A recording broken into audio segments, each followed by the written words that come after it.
If you're a ministry leader or a pastor, you might be wondering about the future of the church and how changes in society and technology are impacting the way that we do church.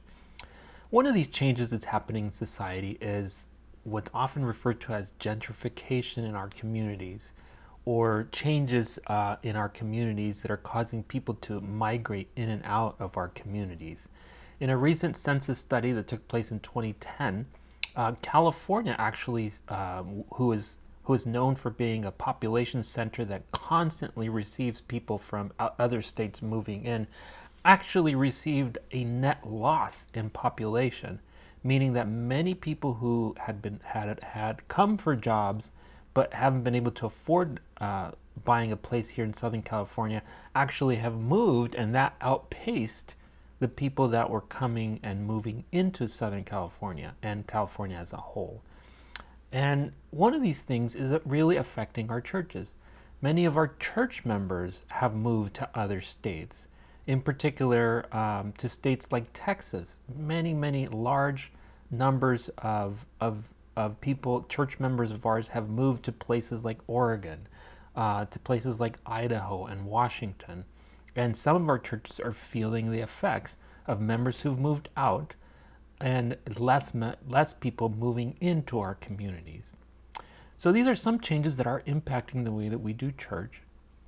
And we need to be asking ourselves and maybe engaging in conversations. It might be good to engage with ministry leaders about some of these changes that are actually happening in our neighborhoods and in our church communities. Another change that's happening in the local church communities is that churches are actually moving outside the city into suburban areas. And many churches are actually being built in the suburbs because maybe land is cheaper or more plentiful, and the cost of urban property is a lot higher. So churches are moving and communities are being built, and church members are moving from the city, from the urban areas, they're moving into the suburbs. So there's a lot of changes that are taking place around the communities that our churches are in. So what does that mean for the church? That might be a conversation piece that we need to be having with our church members, with our church leaders, about how that impacts the church. Another component to this is what Jesus asked us to do.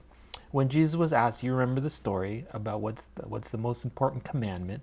Jesus said, well, there's actually two. Love the Lord your God with all your heart, with all your soul, with all your strength, and to love your neighbor as yourself.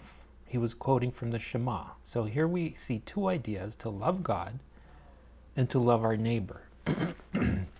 Now, loving our neighbor has proven to be a little bit more difficult than we might imagine, particularly if we attend a church where we don't know our neighbors.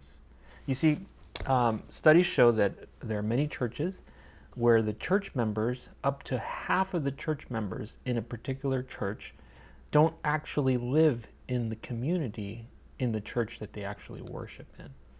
And some churches, even the number is even higher. So we actually have a significant portion of our church members who don't live in the community, who don't know the community, and who don't spend much time. They just basically drive into the church and then they go home. It's difficult to love our neighbors if we don't live near our neighbors, so to speak, if we don't know our neighbors. So it might be helpful for us as pastors or ministry leaders to have a conversation with our church, with our other church leaders, to say, what are some of these issues that are impacting who we are as a church in this community? And what are some of the changes that are impacting how we're able to serve this community? So one of the things that we might do is to do a poll and to try to understand what percentage of our church actually lives in the community and is spending time in the community, and what percentage of people actually are driving in and out of the community.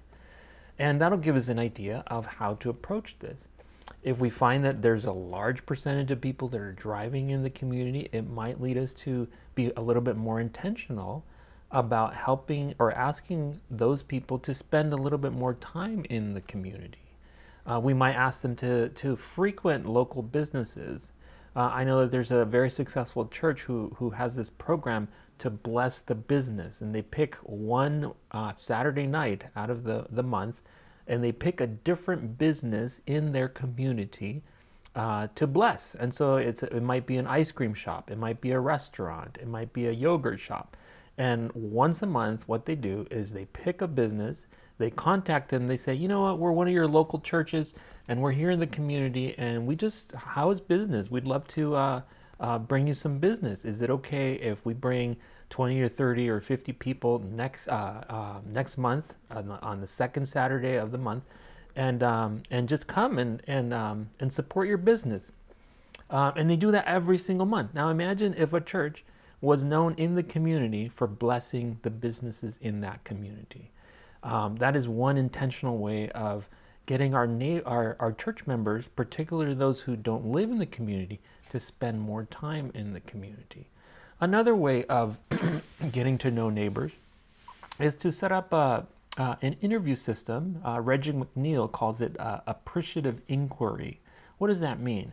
It means that a church can select a committee of maybe 4 or 5 or 6 different people to go out into the community and interview key leaders of the community.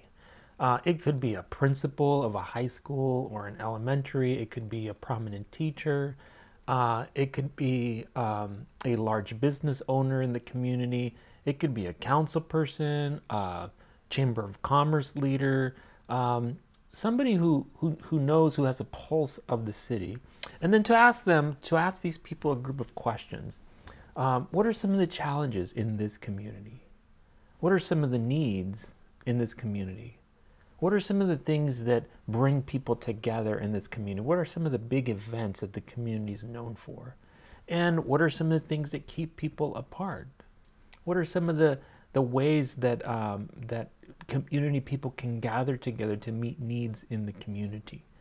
Very often we will find not just allies in the community that are willing to partner with churches on specific projects, but we will often find that there are groups in the community doing some work, but they just need people to partner with them.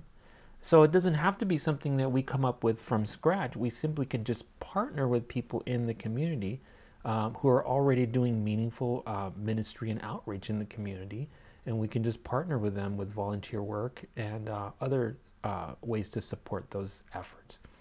So as we get to know people in the community, we get to know our community, we spend more time in our community, we start to get to know neighbors, they start to get to know us, we start to be a positive influence for them, we partner with them in different events, and eventually they become more receptive to who we are, and eventually they become more receptive to the programs that we might offer and to the outreach efforts that we can have.